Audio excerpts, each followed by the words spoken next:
So perfect. So thank you so much. So welcome everybody. I am so thrilled to be here with our wonderful presenters. We are hosting today our webinar on solidarity economics, which is hosted by the Association for Social Economics. So before I get started, I would just like to briefly remind everyone again that this webinar session is recorded and will be posted to the YouTube channel. So with us today, we have four amazing presenters. I will provide brief introductions for each of our speakers prior to their individual discussions, which will then be followed up by a Q&A session with all our presenters when all our presentations have been completed, that is to say. So if you have any questions for our panelists, please use the raise your hand function during the Q&A session or write them in the chat. So our first presenter is Dr. Borowiak, and he is a professor of political science at Haverford College. His research revolves around solidarity economies, cooperatives, urban inequality, post-capitalism, and transnational social movements. His work appears in journals such as Antipode, Geoforum, and Politics and Society. He's currently completing a co-authored book with the University of Minnesota Press on the racial and class geographies of solidarity economies in Philadelphia, New York, and Worcester, Massachusetts. So without further ado, I'll turn it over to you. Great, thank you, Iris. Let me share my screen.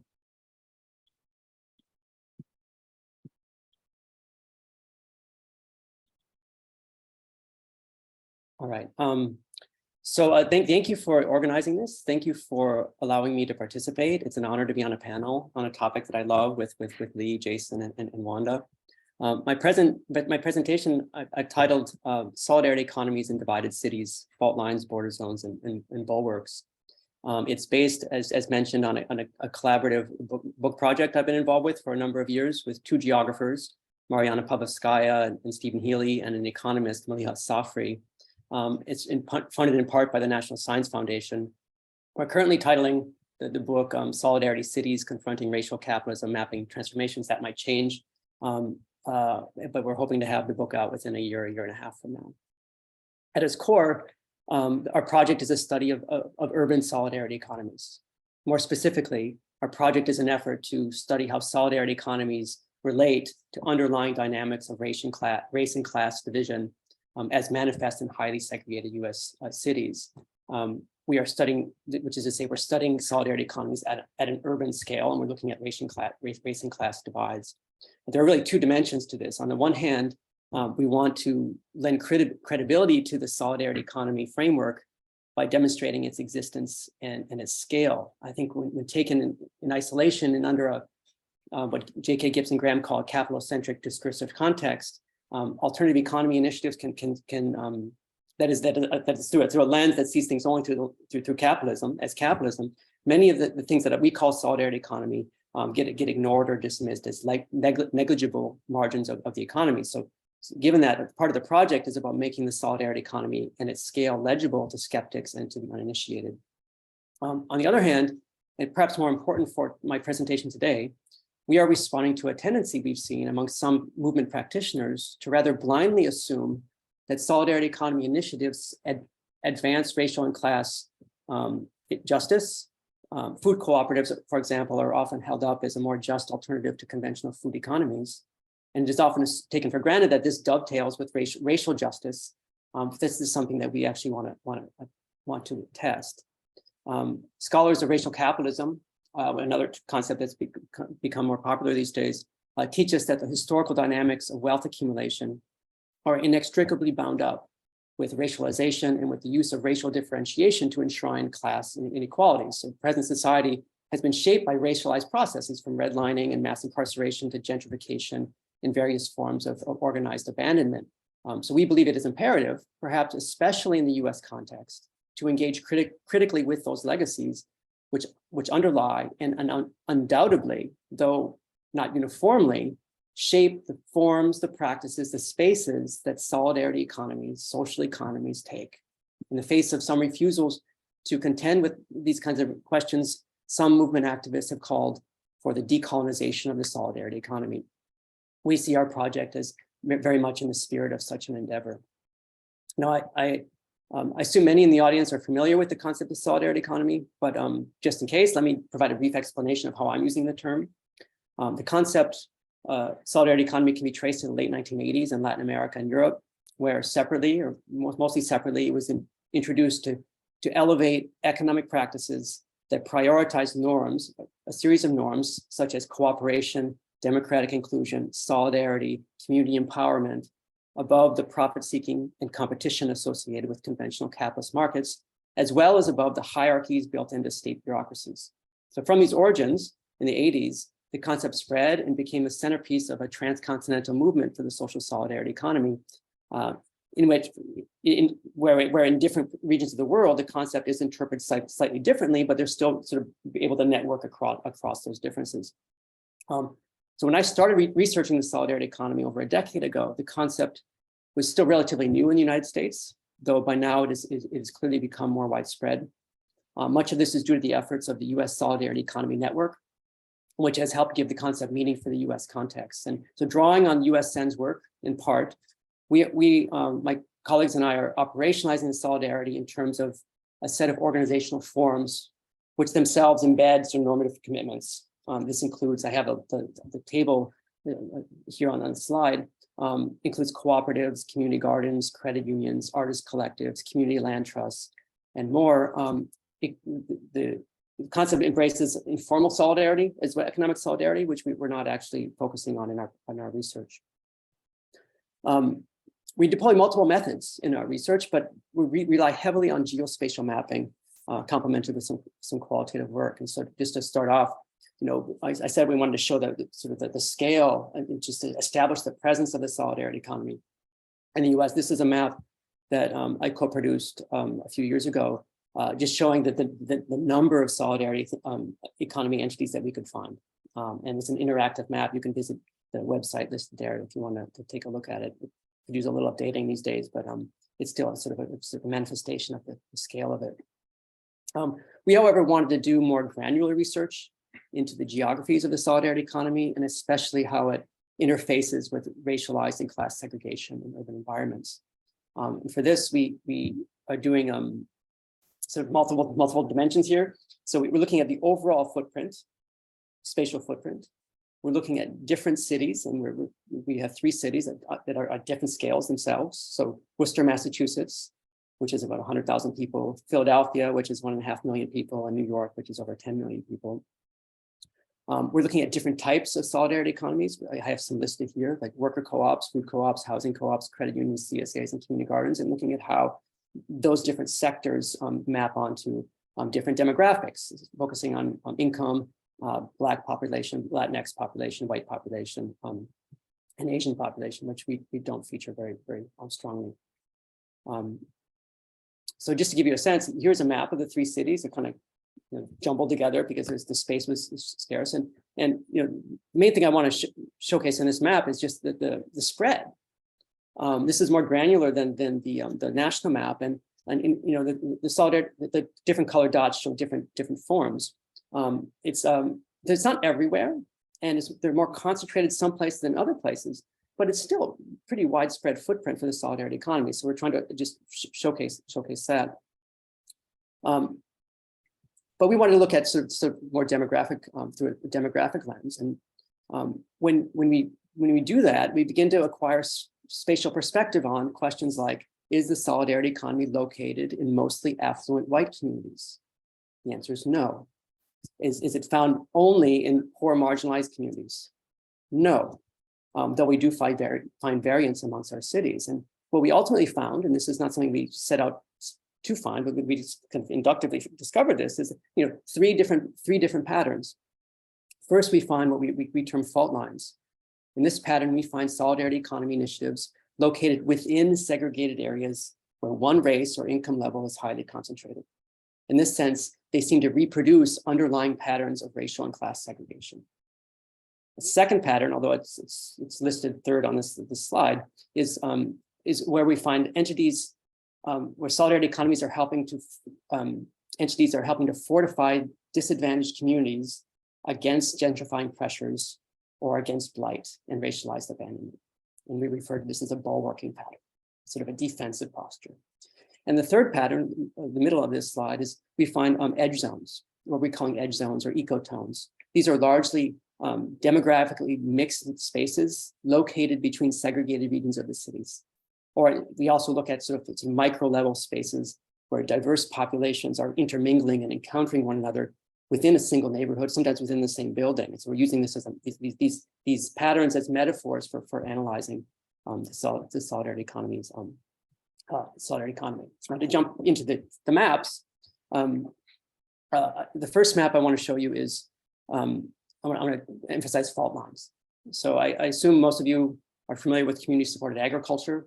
These CSAs are where consumers buy a share of the produce at the beginning of a season, and we'll get weekly box of weekly produce from the farmer. And the idea is that sharing risk and benefit with the farmer in exercise of solidarity.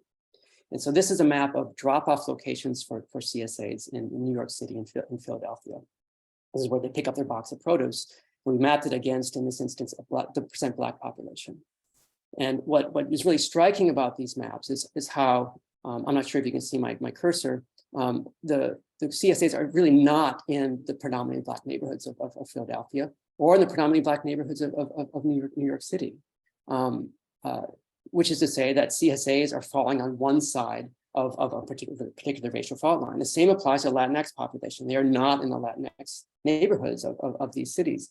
In Worcester, it's a slightly different pattern. I'm not going to show you the map. I can if you would like later.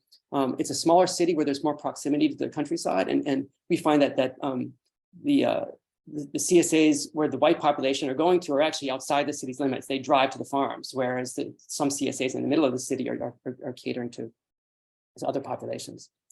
But contrast this with the community gardens. So both are sort of wings of the alternative food movement. And here I'm only showing Philadelphia because I wanted to show both Latinx and Black on one slide. You see that the community gardens are heavily concentrated in the predominantly Black neighborhoods and in the predominantly Latinx neighborhoods. So community gardens, it appears, fall on opposing sides of these fault lines. And that's an interesting pattern that I think we need to be cognizant of when we're promoting these things or intervening in these things. Okay, moving on to, I want to move on to the second metaphor, which I guess was my third when I presented it just now, but this is going to be the second in this presentation, edge zones. And I'm going to looking here at cooperatives and again in Philadelphia where I'm based. Here I map credit unions excluding cooperatives excluding credit unions against Black, Latinx, and white populations. So the left is Black population, middle is Latinx, and the right is white population. And once again, we find that Solidarity Economy Forum, here cooperatives, are not appearing in predominantly Black neighborhoods. They are also not appearing in predominantly Latinx neighborhoods. And even though they are clearly more prominent in white neighborhoods, they are not concentrated in the densest white most densely white neighborhoods. They almost like they go up to the edge and they don't quite go in. And this led us to think of them as edge zones. That there's something about Philadelphia and these particular spaces that are attracting cooperatives. And for some co-ops, when we do the qualitative research, this is a place of origin. They emerge out of these neighborhoods. In other instances, we find it's a destination where cooperatives are moving to those neighborhoods to service a particular clientele. We actually find this really interesting, and we use the idea of ecotone. I don't know if anyone who knows the ecology. An ecotone is like a marshland between a forested ecosystem and a water ecosystem. It's like a transitional space, but it's actually a space. It's an ecosystem in and of itself that is actually known to have richer species diversity than the other ones. And so we like this idea of thinking of these edge spaces as spaces in and of themselves, not merely of transition, that have a lot of richness going on, where people are interacting and encountering one another, and having people with different identities and backgrounds are interacting and learning from one another and confronting one another. And so a lot of stuff is being negotiated, and it's interesting to think about how solidarity economy has a place in that. We one rendering of this is that those are gentrifying spaces. So that's the edge of the cutting edge of pushing displacing people, and that there is some evidence of that at work. I'm just going to show you another slide. This is the zoomed in image of West Philadelphia, sort of the edge zone that we're calling West Philadelphia, and this is Kensington in North Philadelphia. And you see that they're sort of on the edges, and these are both gentrifying neighborhoods. And so that's a question. What is the place of the cooperative in those spaces? And we like to think of them like, even if the cooperatives are contributing to some gentrification, the normative the principles that guiding the cooperatives provide normative resources for navigating it. That the cooperatives are doing work to address it, even if not fully successfully, in ways that the conventional firms are not. I don't have time to talk about this next example. I just accepted to flash it at you. We also do a qualitative study of a particular cooperative formation in Worcester called Stone Soup, where we look at micro edge zones. Like in the space of a single building, we have these edges where people are encountering one another. But I have to leave that for another time. Finally, I want to talk about use housing co-ops to illustrate the other pattern, the bulwarking pattern that we find. There are close to, New York is exceptional this way, there are close to 1,500 limited equity housing co-ops. This is sort of where they're sort of serving lower middle class populations and lower class populations. And when we map these housing co-ops against % Black population, it sure looks like they're not in the Black neighborhoods. In Brooklyn, this is Black neighborhoods, and the housing co-ops are not. But when you compare a map of 1980 with 2019, you see that it's not. It wasn't the same wouldn't have been said in 1980. The housing co-ops are where the Black populations are heavily concentrated. Gentrification has pushed the Black populations out of those neighborhoods. But the housing co-ops were built in the 50s, 60s, and 70s. And the preponderance of residents in those co-ops are the same, which is to say that the populations that would be pushed out and dislocated by gentrifying forces are able to stay in their homes because of the cooperative formation. They are a form of bulwarking against the gentrifying process. We have some other interesting examples of community gardens doing this kind of bulwarking work against both blight on the one hand and gentrification on the other. So, and then finally, I have to be quick because I'm going to be running out of time shortly. Seeing these patterns, how to think about those in terms of those histories that I mentioned at the beginning. So here we've taken, this is a density map of where the solidarity economies are located. So the higher the mountain, the more dense it is. And so we use this to identify density. And then we encircled the highly dense places and we superimposed it on a map of redline. So the red zones that you see on the map, that's where the redlining boundaries were. And we can see that the high density solidarity economies seem to be correlated with the historically redlined zones. And that can mean different things. It can mean gentrification, or patterns of gentrification, but it also means that there's a sense in which these solidarity economy can be a resource for people who have faced these kinds of forces. Okay, I need to wrap up. I want to make two points. One, methodological. There's something powerful about mapping. Mapping is not merely reflecting things that pre-exist in the world that have already been configured. Mapping has an ontological power, as my colleague Mariana likes to tell me, to constitute things. Mapping does the work of helping to constitute the solidarity economy by showing it as real. It is a way of constituting the racial dynamics and divisions within the solidarity economy by manifesting them on the map. You have to be mapped in order to better understand, and we can help use the maps to help inspire different visions. And finally, these are my last points. Substantively, for those unfamiliar with the solidarity economy, this work helps to demonstrate its reality and its significance. For champions of the solidarity economy, it draws attention to the need to attend to the embeddedness of those economies within oppressive histories and social structures, and about the importance of intentionality. Right? That the racial and class justice doesn't happen on its own. It takes work, and those norms of solidarity economy that the solidarity economy can provide us the resources to do that intentional work, so that we can begin to learn to live with difference. Okay, that's the end of my presentation. Thank you for your time. Thank you so much. That was absolutely wonderful. And the use of space, just brilliant. I thought that was very interesting and engaging, and just a lot to be said. So we will have time for questions in just a little bit.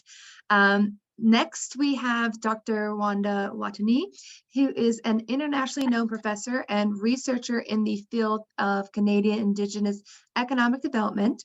For the last 38 years, she has devoted her research agenda to understanding how Indigenous values interact with capitalist values.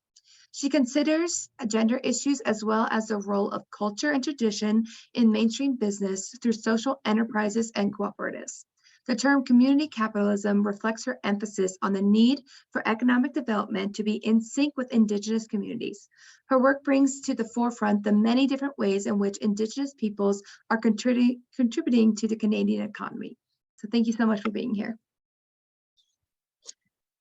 Thank you very much. It's a pleasure to be here. This is my presentation. I'm so pleased to be able to share some of the work that I've been doing probably close to 40 years. My presentation is based on some work that's going to be coming out in the spring of 2024 through the University of Manitoba Press. It's called Engraved on Our Nation's Indigenous Economic Tenacity. So I'm going to share some of the work from that and some other research that I've been doing as well. So I'm very pleased to be able to share about what's happening in the Indigenous economy in Canada. So I'd like to start off with a little bit of a snapshot of Canada's Indigenous peoples. We make up 5% of the Canadian population. There's 3 distinct groups: First Nations, Métis, and Inuit. Very diverse. There's over 70 Indigenous languages, over 600 First Nations, a plurality of groups representing Métis nationhood, and the 4 regions and 50 communities of Inuit Nunangat that Inuit call home. We're a younger, faster growing population, and generations of Indigenous peoples have had a great influence on Canada's cultural, economic, and political landscape. Of course, the colonial history of Canada has also profoundly impacted Indigenous peoples, their governance, language, and cultures. However, through a lot of effort and tenacity, the resilience of Indigenous peoples and their communities show important steps that have been taken towards reconciliation and the rebuilding of ties to the unique cultures and languages of First Nations. Most of the population are outside of reserves and settlements, so that's more than 59%. Health, education, and economy, lots of challenges there, but there's a move towards communities taking control of health and education, especially where they're able to honor tradition and culture as well. In terms of economy, there's been a struggle, but also measurable success in terms of taking a much more healthy and contributing process to creating healthy communities. These instruments that have been relied on include provisions under the Indian Act related to taxation on reserve, the pursuit of specific and comprehensive land claims, treaty land entitlement settlements, as well as creation of urban-based reserves and business development. And Aboriginal and treaty rights have been recognized by the Supreme Court. So some ask, why bother with Indigenous peoples and our problems? So from a quantitative perspective, there's research that supports an indication that the economic outcome gap between Indigenous and non-Indigenous populations would add 27.7 billion to the Canadian GDP and positively impact net government revenues by 8.4 billion. This includes 6.2 billion in additional revenues and 2.2 billion in fiscal cost savings. Furthermore, if Canada were to match participation rates achieved by leading countries, the GDP per capita could rise as much as 6%. Of course, GDP is not a complete measure. The qualitative values that it does not take into consideration, of course, is traditional value of place and people that is so important to Indigenous people. And Dr. Leroy Littlebear expresses that same sentiment. He's out of the University of Lethbridge and has done quite a bit of work in this area. Most recently, a national Indigenous economic strategy was released, developed by 20 Indigenous organizations, and that's going to be hopefully a framework for continued development in this area. So what I plan to share on today is an example of an Indigenous workers co-op, a partnership between municipalities and First Nation communities, and a self-governing First Nation in the province of Saskatchewan. So to start off, I want to look at Nietzsche Commons. Nietzsche Commons is a worker co-op. It closed for good earlier this year. It started as a small grocery store in 1990. Located in a densely populated area of with Indigenous peoples, and also in the poor area of Winnipeg in Manitoba. Nietzsche, which means friend, provided jobs and a place for nearby residents to sell their crafts, and it also encouraged healthy eating. When revenues reached $600,000, a plan was developed to move down the road and around the corner, where they renovated a building and started Nietzsche Commons. Nietzsche Commons opened in 2013 and closed 5 years later, basically because of debt load that they couldn't carry anymore. They continued the dream until this year. They had hoped to bring in other organizations and do have a more a shared application in Nietzsche Commons. However, that didn't work out. And in July, it was confirmed that Southern Chiefs Organization, which is an Indigenous political organization, had purchased the building, and they're moving in their programs that support youth and training and employment. Louise Champagne, that you can see here, she's the founder and president of Nietzsche Co-op. In her words, we operated a self-reliant business venture that had a strong commitment to social and environmental well-being. Bankers didn't get it until the concept of social enterprise became prominent, and she was able to use that term to explain what exactly was happening with Nietzsche Commons. So one of the legacies from the whole experience of Nietzsche Commons that I wanted to share is the Nietzsche principles that developed as a result of a discussion within the community. They were embraced by the provincial government in Manitoba and also local CED community organizations. So focusing on local goods and services, creating greater self-reliance, goods and services for local use, reinvesting profits to the benefit of the whole community, and also looking at offering long-term employment for local residents and also local skill development.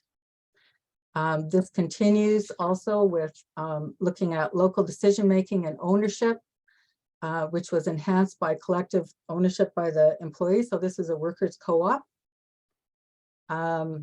Healthy citizens, positive physical environment, neighborhood stability with increased development happening, focus on human dignity, and then support for other social enterprise projects like Indigenous co-ops that provided blueberries and smoked fish. So Nietzsche Commons was also very special because it demonstrated an Indigenous community business complex in a part of the city where 60% of the kids in that area lived in poverty, created jobs, and offered healthy alternatives and supported local producers.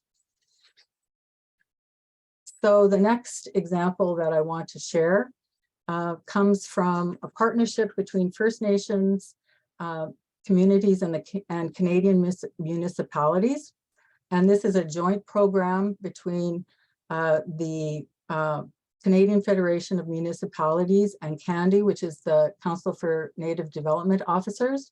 It's a national organization. So they got federal funding, and they support these partnerships, which is also a very important way for communities that don't have all of the resources to do the development that they would like to do to come together. So these partnerships have been very successful. They are in phase 3 now, and these are some of the quotes, a couple of the quotes from participants in the first phase. So this started in 2013, and we have a quote from Chief Roland Twin from Sawridge in Alberta. Muster your courage, take that leap of faith. A lot of times in these partnerships, it's the first time that they've worked together. It's the first time that they've come together to understand what the needs are. So very, very positive. And as the Economic Development Manager from Sioux Lookout mentions, it takes time, patience, and resilience, like any partnership, to be successful. So this is the process that they have described for their development of these partnerships. They found sometimes partners wanted to really rush and didn't spend the time to build those trust relationships so that it could be a successful partnership. So connecting vision and deciding on what exactly it is that they can do together to benefit their community and the municipalities, working together to actually implement those goals. So another quote from a mayor in Kent, BC: before you start talking to your neighbors, you think you're kind of in your own world trying to solve problems quite different from your neighbors.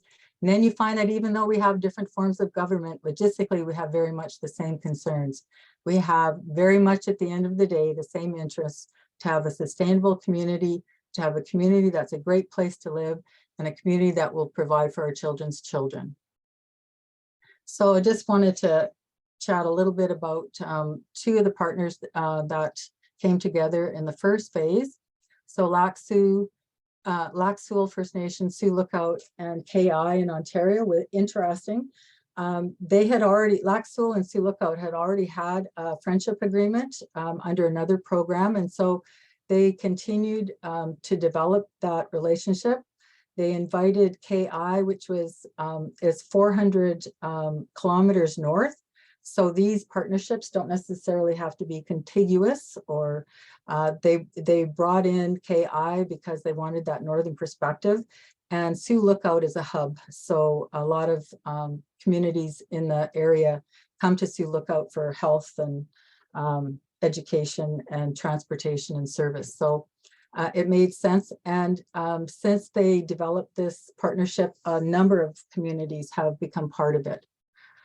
In OCN and the town of DePauw in northern Manitoba, they came together for this partnership and invited the RM of Kelsey to join. And they signed an MOU to set up a joint committee to address the common concerns and priorities and working groups as needed. And the youth in OCN saw this and created their own MOU with the youth in the PAW and signed an MOU. Out of this, these partnerships you can find on the Federation of Canadian Municipalities or on Candy's website. They have a lot of a toolkit with a lot of material there to help with these partnerships. One of the things that came out of it, talking about wise practice for conflict resolution. As you can see, really awesome principles that make a lot of sense and has worked for these organizations. They've done a little bit of the a review of the impact of SETI: private investment, public investment, job creation, greater, stronger relationships and partnerships.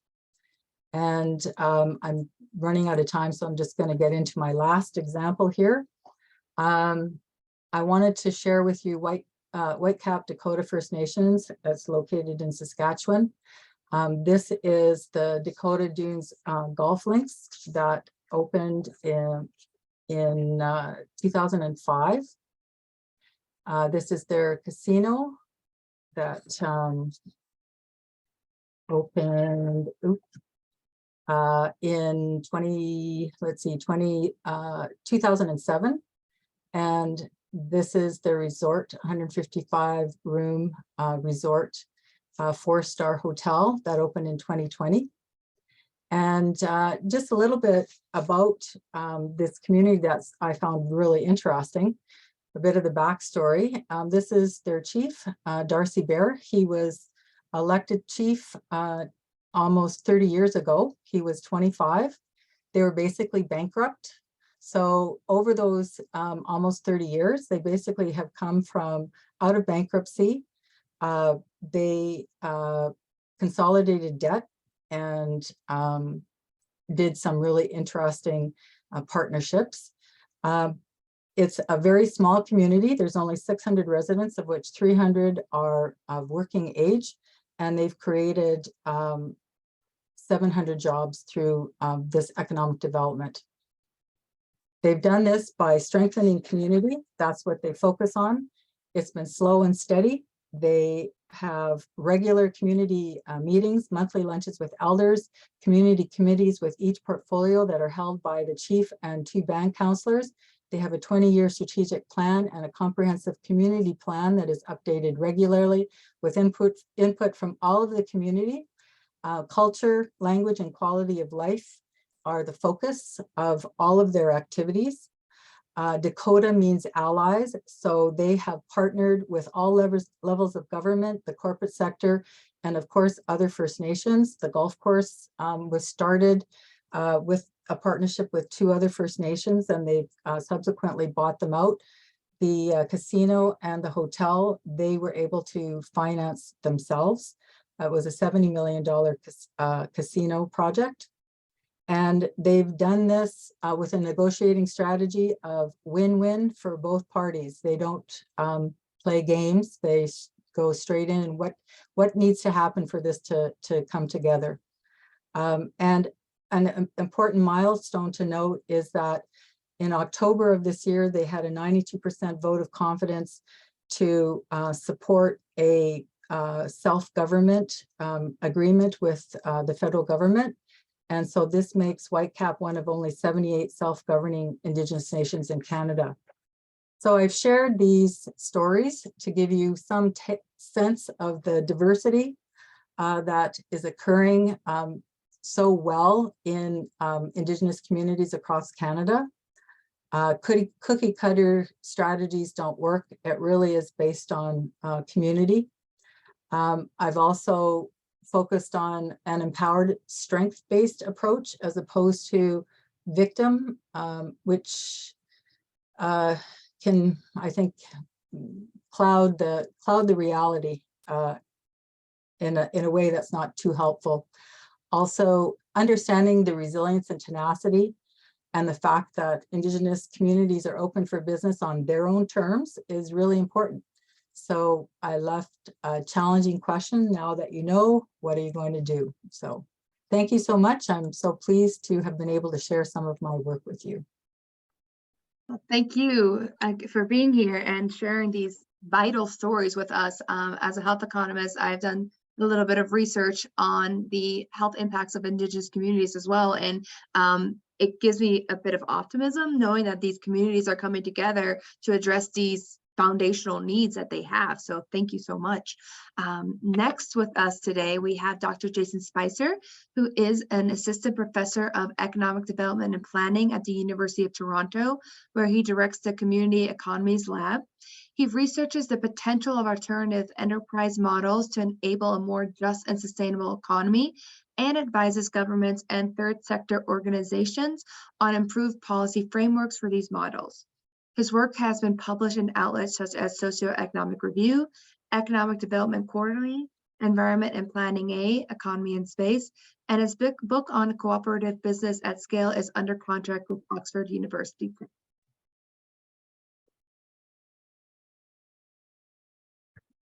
Great. Well, thank you. Can everyone see my slides and hear me? Excellent. Well, thank you very much for the invitation to speak on this panel today.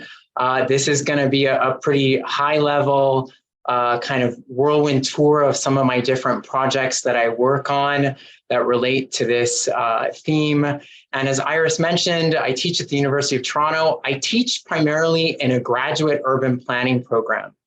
And oftentimes people are quite puzzled when they find out I work on issues related to the economy in general, but specifically the solidarity economy and urban planning. They think urban planning, that's bike lanes, that's zoning, that's buses, but actually it's a lot more than that. And in fact, economic development planning is one of our core subfields in the field of urban planning. And this is simply a summary overview on our homepage for our program that describes the fact, and you see the 3 red underlined lines at the bottom of the screen. There are traditional economic development models, and there's also heterodox and alternative community economic development models within the field. And a lot of my approach centers on those models, those community economic development models. And because what I do, frankly, is considered marginal in the field of planning, I take a dual publishing approach and strategy to my work, where I try to hook on to big theories, core theories in the social sciences, including economics, to get scholars who dismiss these types of strategies that we're talking about today to pay attention and realize they're legitimate and that we need to understand them to a greater degree. And I use that as a way to get resources then for community partners and my students so that we can work on these things together in more applied ways. So I focus on community economic development. What does that actually mean?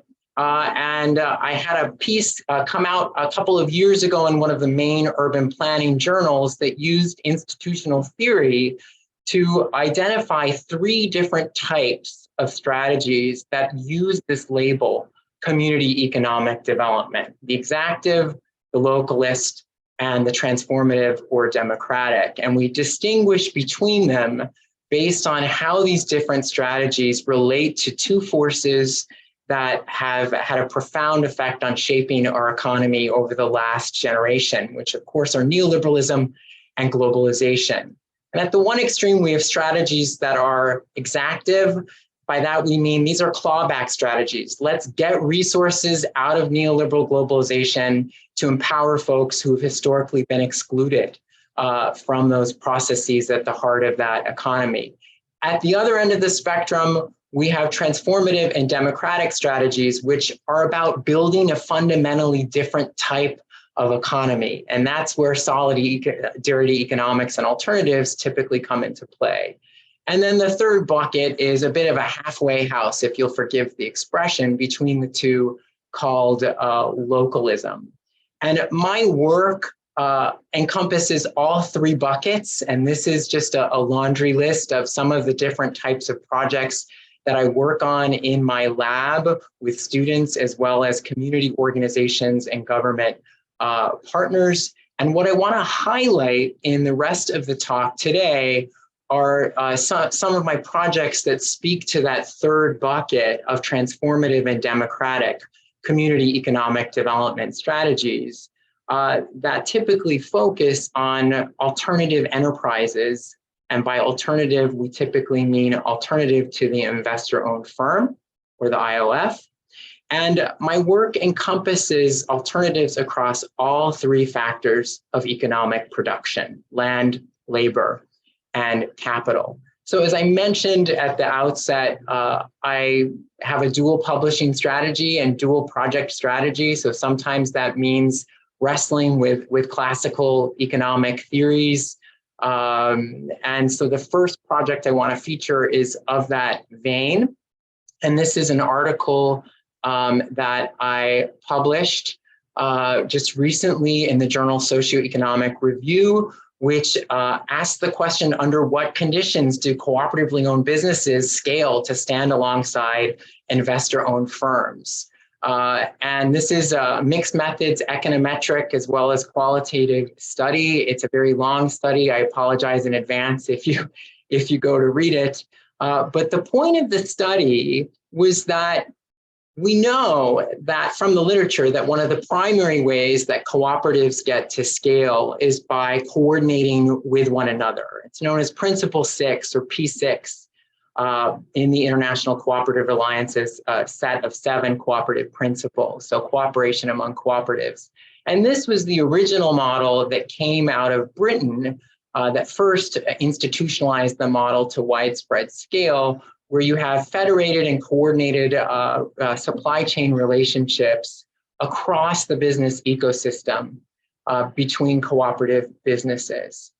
And what I was curious about was, does the ability of cooperatives to deploy this strategy depend on their location within broader political economies that complement this strategy? And specifically, if you're familiar with the varieties of capitalism literature, are there institutional complementarities with the coordinated market economy version of a capitalist economy? And the archetypes for that are historically Germany and Japan. And this is in Peter Hall and David Soskis's formulation of varieties of capitalism. And is there an institutional incongruity or incongruousness between the cooperative model and the liberal market economy variety of capitalism? And in the paper, I trace and identify the different coordinative mechanisms that would seem to suggest that that type of relationship does exist. I wanted to see if I could statistically show it. So the hypothesis I was testing in this paper was whether, again, there was this institutional incongruousness between cooperative enterprises at scale and the liberal market economy institutional arrangements, and whether there was a complementarity with coordinated market economy arrangements. And I wanted to see if a statistical effect remained after controlling for known covariates to cooperatives' ability to get to scale. And among the covariates we know that matter in the literature are remoteness from globally trade-weighted supply chains, industry mix, and the presence of social solidarity and social homogeneity within a population. So of course, the identification strategy challenge was actually getting the data to begin with. And so I had to create a database of all large cooperatives among all large businesses globally using Dun & Bradstreet data. I did that and found that in fact, liberal countries like the US, as well as some other liberal countries, are near the bottom when we look at the percentage of all large businesses that are or not cooperatives. And then I built a model. So if you're an econometrician, it's a hierarchical mixed effects logistic regression model to predict the probability that large businesses are or are not cooperatives across the rich democracy. And the takeaway here, and I didn't want to put the actual numbers in because I know when you put too many things on a screen, people don't want to see it. But there is a statistically significant effect of the variety of capitalism, even after we control for other firm level and country level factors that are statistically significant, like social heterogeneity, remoteness, and the industry. I then, in addition in that paper, did a policy analysis selecting cases to capture some variation in the different causal dimensions alongside liberalness that are at play, to see how these factors conjointly manifest in the policy framework to touch all aspects of the business ecosystem environment for cooperatives, and found pretty consistently that policies in the United States undermine cooperative firm formation, their access to finance, their access to public economic development programs, as well as the labor restrictions are prohibitive of their ability to achieve scale. So in addition to that paper, some other work that came out of this project was a paper in Economic Development Quarterly in 2020, examining differences between the current wave of interest in the United States in using cooperatives and allied solidarity economy models as a local economic development strategy, and contrasting the differences between how it's being used today vis-a-vis a generation ago in the 1970s and 80s. And I show how they're being used in a fundamentally different way today than they were in the 70s and 80s to achieve these community economic development goals. A second paper published this year on a related topic deployed the entrepreneurial ecosystems literature to understand why you might have stronger worker cooperative development in one city in a country and far weaker worker cooperative development in another city in that same country, using the cases of Toronto and Montreal. Toronto, for people who are unfamiliar with the Canadian context here, has an extremely weak presence with respect to worker cooperatives. We have a number who are incredible, that are fighting and swimming against the tide, but they are swimming against the tide. And so we demonstrate how they face an uphill battle here in Toronto vis-a-vis Montreal. And then finally, I have a comparative historical book that uses institutional theory to trace how such a hostile environment developed in the United States vis-a-vis some other case countries where the cooperative model has been more successful at scale. And I show how liberalism, alongside one of the other factors I tested in that socioeconomic review piece, and that other factor is race, conjointly manifests to systematically undermine the ability of cooperatives to achieve the type of enabling policy they need to last at scale in the United States. And touch wood, hopefully that book, it's done, will be out next year. I still have a little bit of reviews to go through, but fingers crossed. So I am in an urban planning program, and despite everything I just said about, there's lots that's relevant for urban planning with respect to economics, and particularly in federal country context, local jurisdictions can exhibit a lot of power over the economy. The reality is I do need to keep those home fires burning and focus a bit on that other factor of production: land, commercial space, and housing.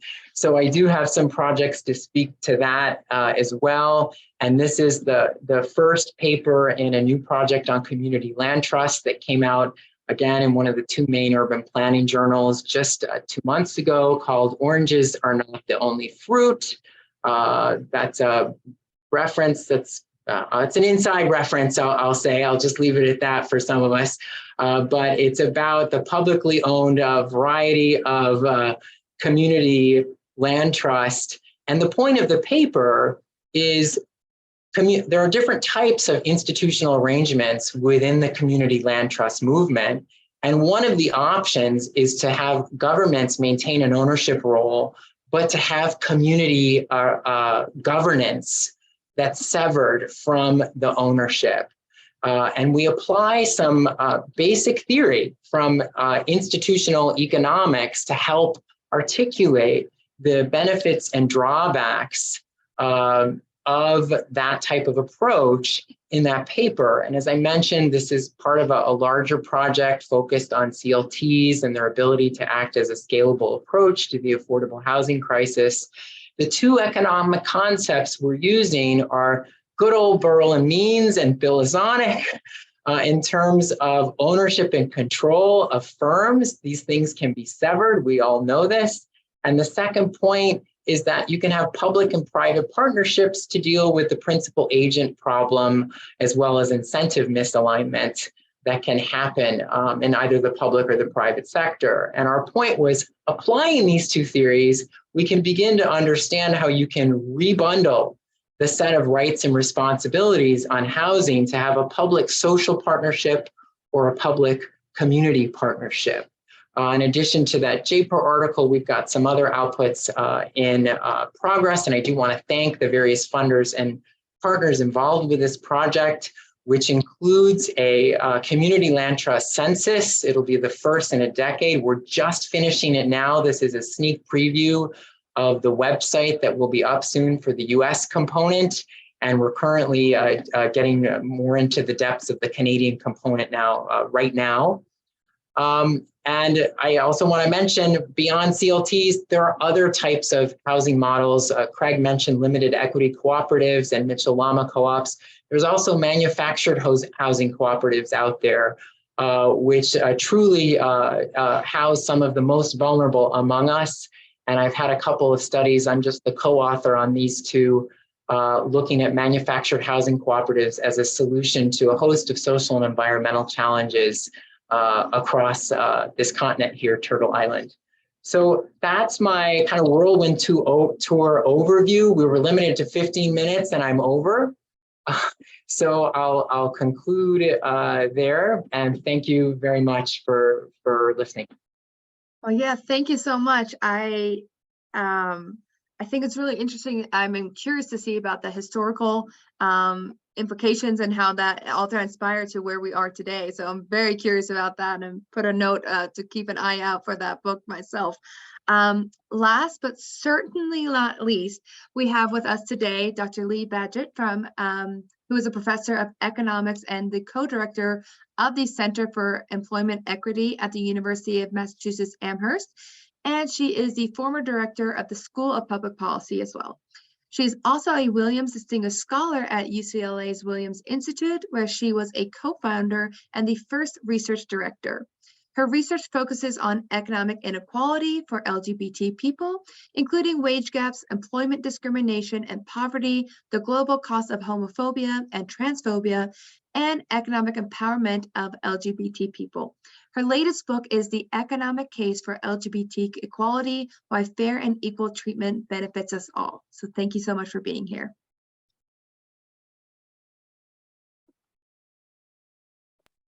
Thank you. Thanks for that nice introduction. And boy, what a tough group of people to follow. Such interesting talks. I've learned a whole lot.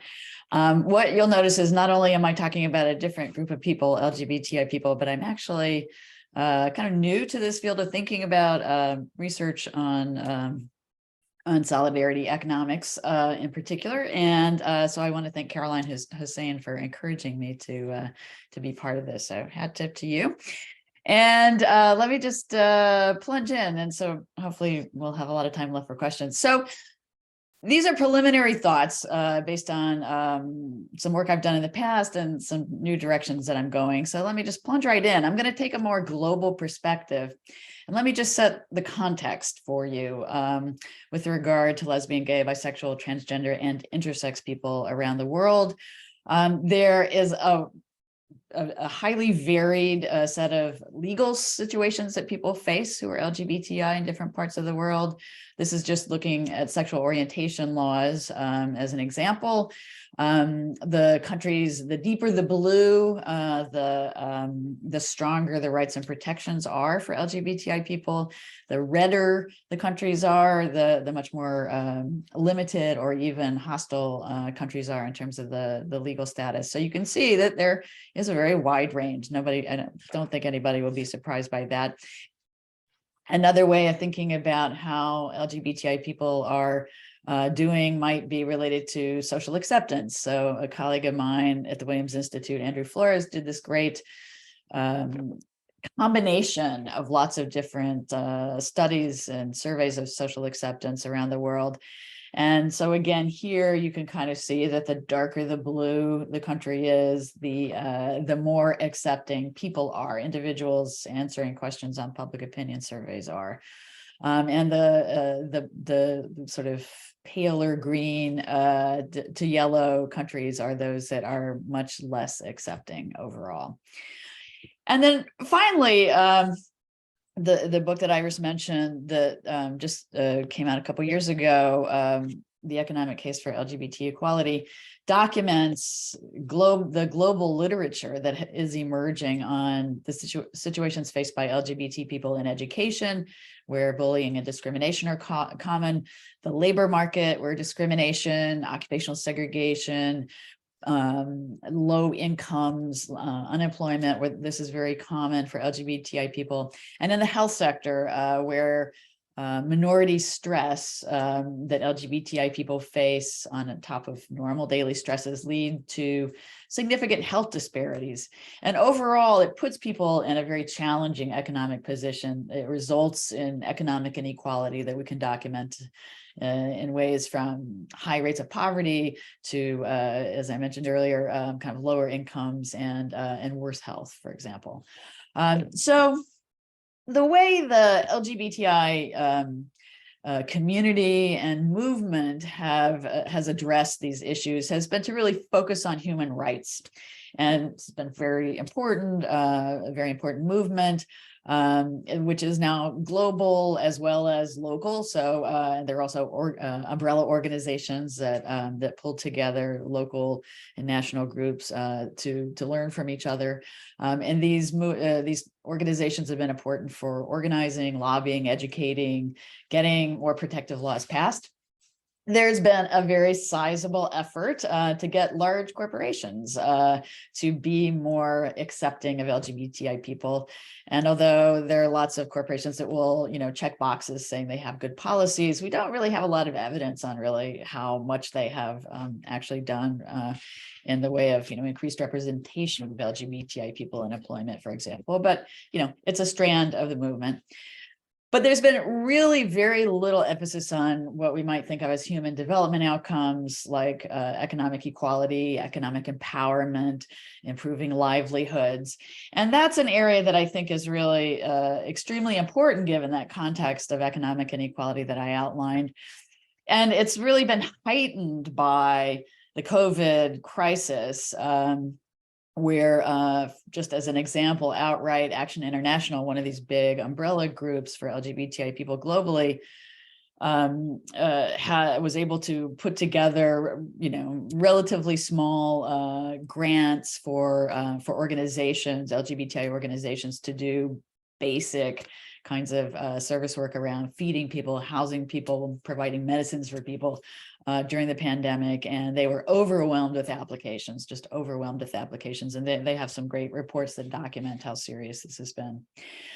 At the same time, we're just starting to see some attention to LGBTI issues in places that typically are thinking about that are focused on low and middle income countries, but who are people who are activists in those countries, people who fund work in those countries, and actually economic development institutions like the World Bank, for example. So there's some increasing attention to economic issues in that context. So today I just want to add the rise of our consciousness and scholarship about the solidarity economy to ask the question about, whether this is relevant for LGBTI people. And there's a very sparse literature out there. As far as I can tell, Priola and O'Shea have a very new article that'll be coming out in the Encyclopedia of the Social and Solidarity Economy. It basically says, yeah, there is not a whole lot out there, but they note just how important this could be to improve the level of well-being of LGBTI people and LGBTI communities if there was more engagement with LGBTI people.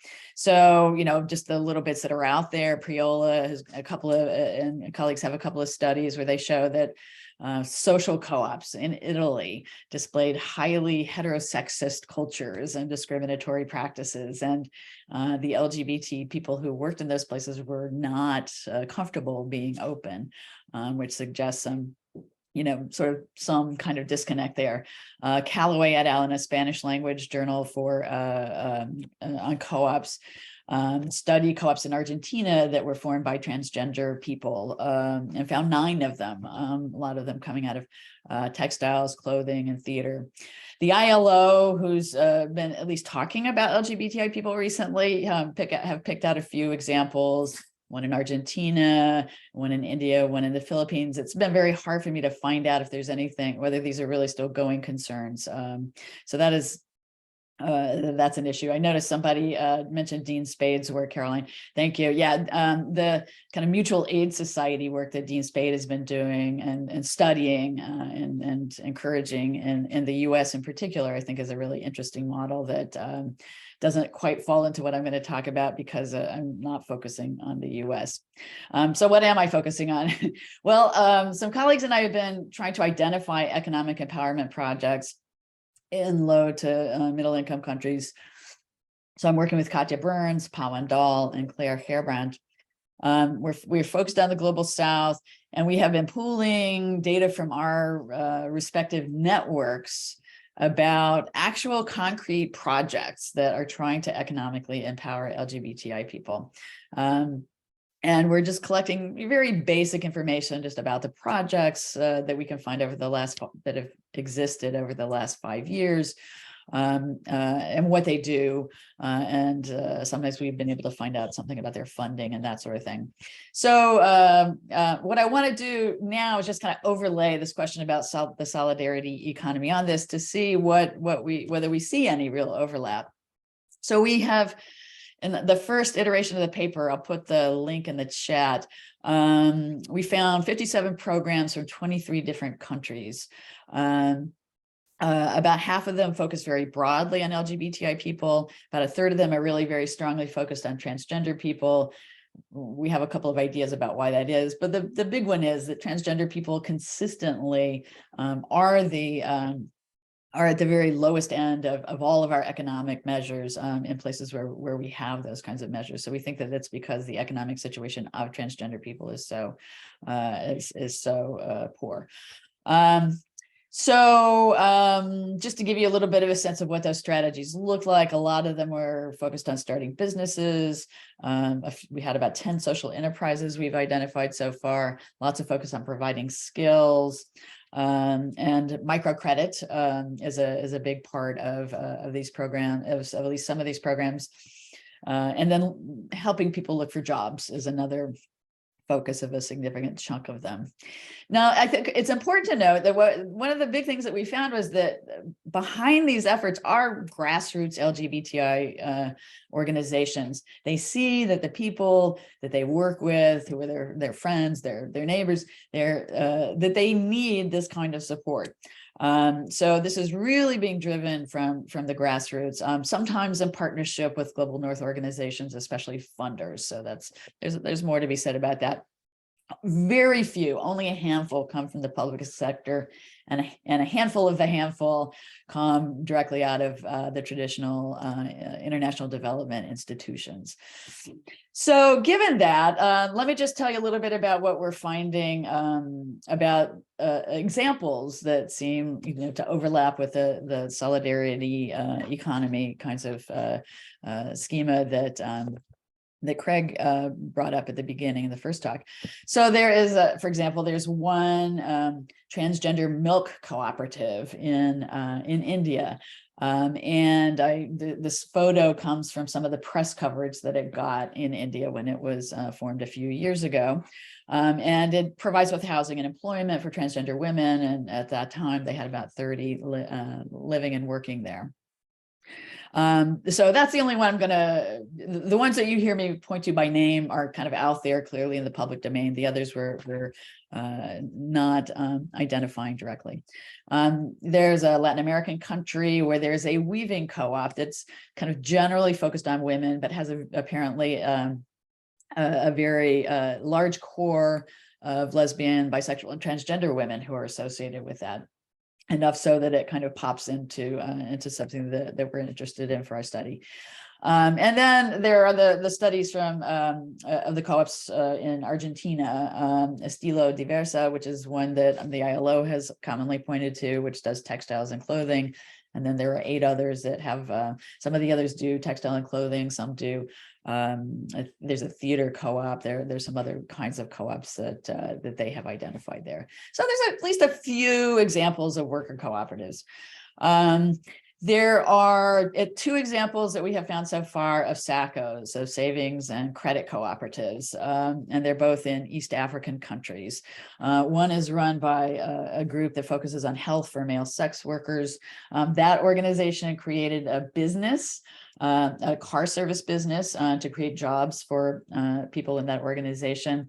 And then they have a scheme where they put money from in addition to paying these young men. They also put money into a joint savings account in there and into the SACCO. And then they use some of the profits to buy food for the health services organization clients. The second example is a broad community SACCO that is run by an organization that has been very deliberately, very intentionally inclusive of LGBTI people. So they have recruited LGBTI people into kind of a committee as a part of that SACCO, and set up a pool of capital for loans to those individuals for small businesses and other needs that people have. So we do see some examples. There aren't very many though. So I think this is an interesting question for us. We need more knowledge about this. Are people being excluded from existing programs, either because of homophobic or transphobic attitudes of other participants, or are there requirements to enter the programs that are problematic, such as having to have ID documents that many transgender people don't have and cannot get in some of these countries?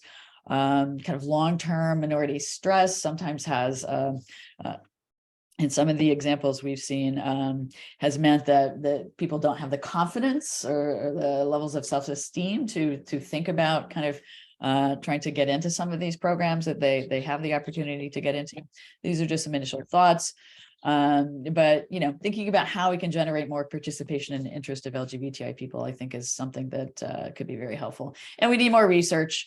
So if you're studying these issues, ask the people that you're talking to, about whether LGBTI people are included, because sometimes just asking that question kind of raises an issue that of inclusion that people are not always thinking about directly. So, and then I just want to close by saying, if you have relevant studies or data on programs that I should know about for this study, I would really appreciate your help. That's my email address. And with that, I will stop. Thank you. Thank you so much for, again, addressing such an important topic. I mean, this whole panel was fantastic. I'm just raving about all of you guys right now. And you also mentioned a special thank you to Caroline, and I also have to do a special thank you to Caroline, who this was your idea. So thank you. This is wonderful. And Caroline, you have been, my adopted mentor, as I call you, for the last year in helping me with this. So thank you again. We do have time for Q&A now. And Craig, if you don't mind, I'm going to start with your question, since it's that you posted in the chat. And I have also fielded a couple of other questions. And Craig's question, sorry, my chat is moving around a little much, so I can't actually see it. I don't know where the question went right now. Do you want me to just pose it? Yes, there we go.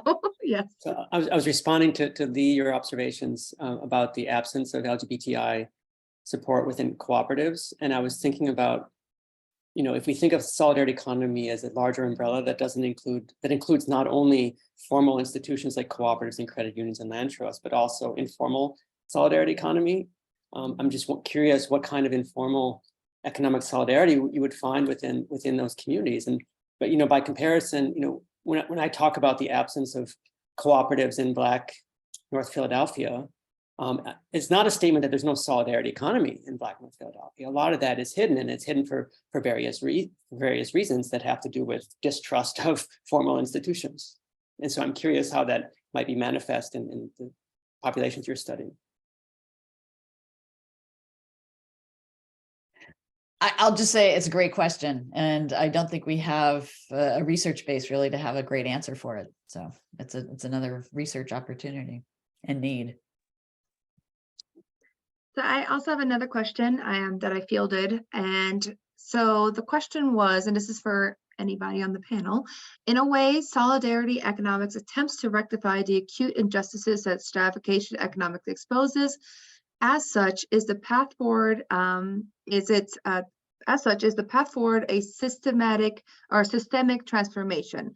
Does this mean progressive reformism can be successful, or is the current mode of production, aka capitalism, too much of a barrier for broad social justice to be achieved?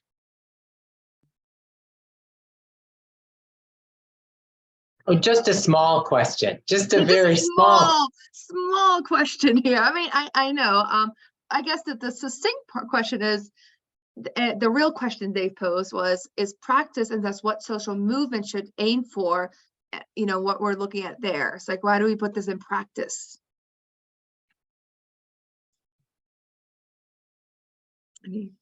I mean, I'm happy to take a first stab to get a conversation going on that. I think that's the $1 million question that I suspect animates many of us, whether we explicitly name it as a research question or not. And for me, in my work, I find too often those of us who study this and those of us who are trying to implement them and live this as well, are in an either or world. Something has to be one or the other. And I try to constantly remind myself these false Western dichotomies are really distracting, and it's possible to live in a both and world. And with respect to this topic, for me, it's about reforming the system on the margins, inserting these types of practices into more mainstream frameworks in ways where they hopefully retain their transformative character, so that they can help contribute to broader shifts, and so that when there are windows of opportunity that open to really make greater changes, that they're out there and people it's part of their daily practice as much as possible, and then that we can adopt them and enable them in a more structural way. So, you know, I think if we're playing the long game, you take the small wins, and I think the small wins help you move towards the big wins when they become possible. Can I add a point or two to that? When I remember being in conversation with the U.S. Solidarity Economy Network about defining the solidarity economy in the U.S. context, and there was a line that we were drawing that we were not going to cross, and that is, if you have an organization that has a built-in structure that premised on an exploitation and capitalist sort of labor relationships, that we were not going to count that as part of the solidarity economy. Like there's something that is fundamentally opposed to a transformative agenda that's going to do away with class exploitation, then that's not what we wanted to count. So that's one point. I think there are lines that have to be drawn. The other one, I'm reminded of like the World Social Forum way back when, you know, another world is possible. And I remember going to those sessions, but there was always this parallel session that was the socialists that were saying smash capitalism. And I actually found that the dialogue between the smash capitalism and another world is possible stuff actually really rich and generative. And a third, just to build on Jason's point, I think these things have to work in concert. So I remember Eric Olin Wright speaking about, you know, the interstitial model, where you're building things on the edge in order to build up the capacity to have a more eruptive model maybe in the future. And you also need insiders developing within the system. And we've already seen that, you know, the transformation, like more people are paying attention to this because of the diversity of tactics. Any other questions or comments? Caroline, yes? Yeah, hi everyone. I just wanted to say I thought this was really a stellar lineup. I learned so much, and I'm very excited at what's going on. And thank you, Craig. I used to live in Philadelphia, so it was really exciting to hear what's going on there, and having Canada and my colleague from the US and Winnipeg and Lee, who's president-elect for my AFI, just present what solidarity economies can look like for the future is great. I just wanted to invite everyone, to Canada has this huge gathering called Congress every year. And the editor for one of the journals that looks at solidarity economies and cooperatives is here on the call. Her name is Laurie Mook. I think she put something in the comments. There she is. But definitely, I would invite all of you to join Answer. That's the association, and it has its own journal, which is also open access and is widely read, not just in Canada, but around the world. And I think all of you should be joining it and, you know, submitting your papers there would be great.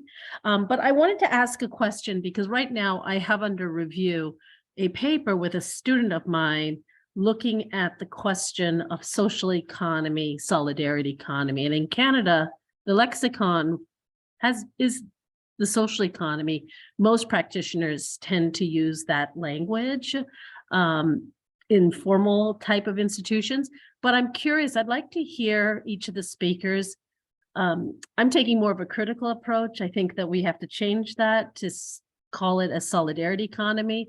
But I'm curious to hear some of your opinions about social economy versus the term solidarity economy and what you use and why.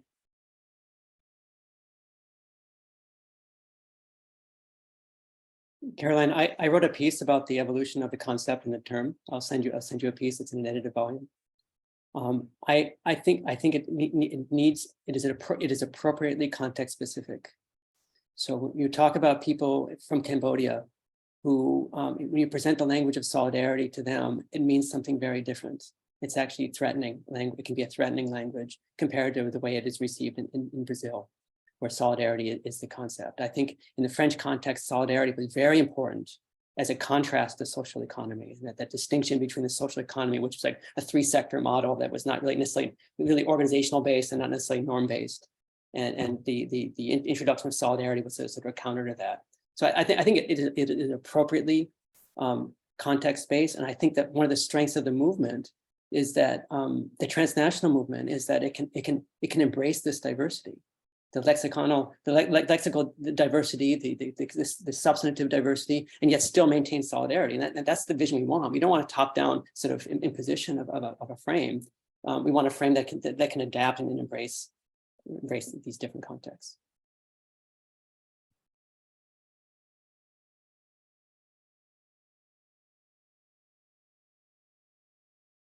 I don't disagree with anything Craig just said, but to add a drawback is it can be a challenge when there's a diversity of terms as we try to seek legibility.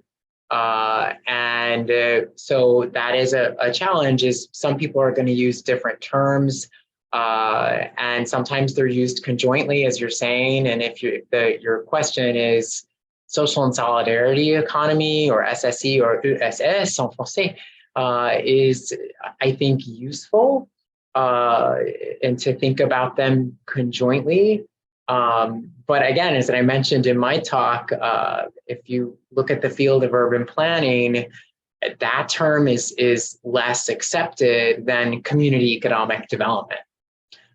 So it's about how do we manage this multiplicity of terms. And I think one question that's unresolved, both in terms of study of the multiplicity of terms, as well as among the practitioners, and of course it really needs to be driven by people who are practicing and using these models, is, does it matter that there are these costs to organizing around these different terms or not? And it's not for me to say, but it's about the stakeholders and the people who are using these terms, provided that they're aware of the costs and they accept them. If we're really practicing what we're preaching in terms of autonomy and sovereignty, then they're the ones that need to decide that, in my view. Canada has it hard because you have CED on one the Anglophone side, and then social economy other side. And, you're relatively unique as a country, I think, in that regard.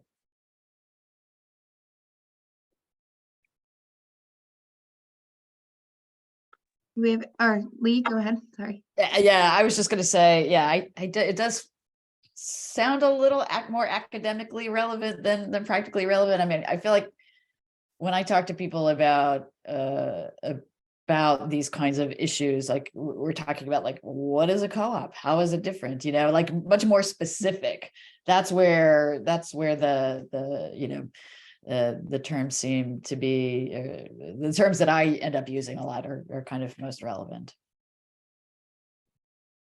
Yeah, and listening to what everybody said, I would agree. When I do my research, it's not really talking about social economy, but I recognize it. And it's, yeah, in community, it's not that. So yeah, it's more in the academic field in my experience that these questions make sense and, you know, are studied and considered. So yeah, that's what I would add. Mhm. We have an additional question in the chat, and that is, what are some steps that can be taken at the national level to support the growth of solidarity economies at the local level, and what be the party platform?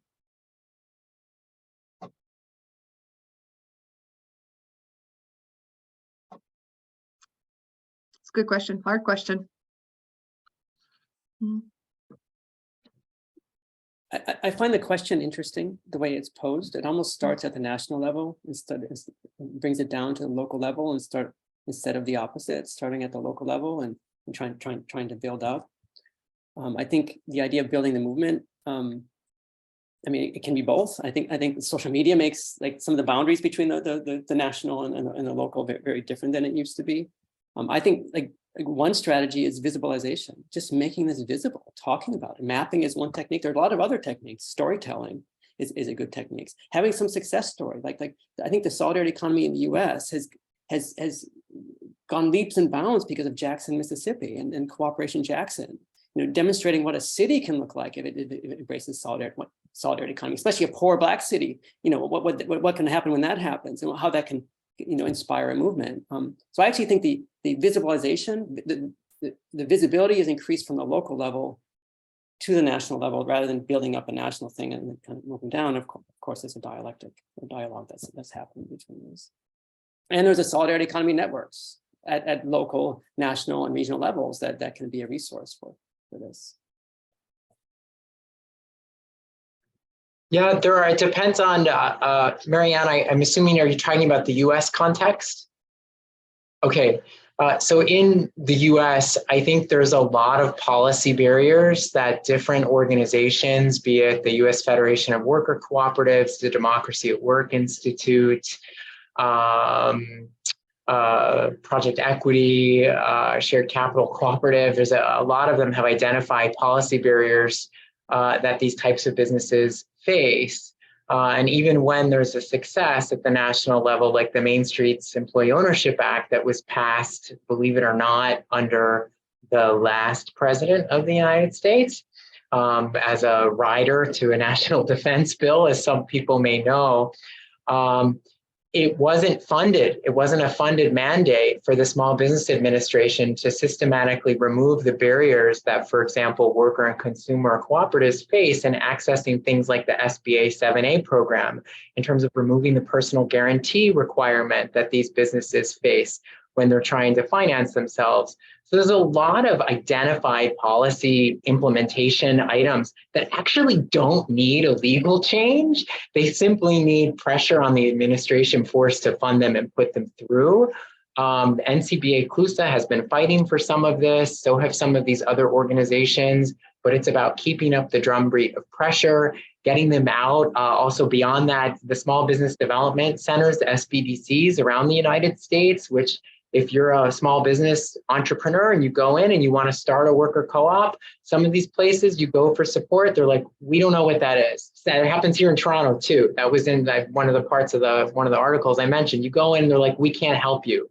That's insane. That is unacceptable. We know it's unacceptable. Policymakers who pay attention to it know it's unacceptable. That needs to be changed, and there are SBDCs that do a good job of this, and the ones that do understand it, and Annie in the chat, yeah, working with an SBDC to help them understand co-ops. There are some best practices. Those need to be disseminated and diffused, but there also needs to be leadership at the central agency in charge to say this should be standard practice everywhere. And that's just what I know. And there are people who are in other parts of this and other organizational forms and models that are less my area of expertise, that are still part of the solidarity economy, where there's those same barriers, right? If we could reproduce what we just said for housing and commercial space and apply it to HUD or the Department of Treasury and how CDFIs deal with this and new market tax credits deal with it. It's endless. So I think it's about what are the priorities and what's at the top of the list, what's the easiest to do and get the biggest wins, and putting up the drumbeat to implement that. But again, what do I know? It's not for me to decide. Well, thank you so much. We are running out of time, but I just want to say, I mean, I've learned so much here. I cannot understate that or overstate that. I don't know which direction I'm going right now. My head is filled with so many things right now, but just the notion of the importance of inclusion, right? The storytelling, that bringing this to the forefront of public policy, of the economic profession as well. It's just so fundamental.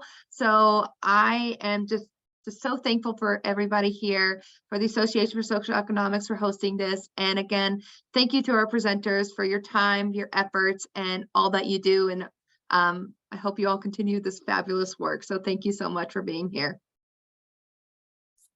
Thank you, Iris. Mm-hmm.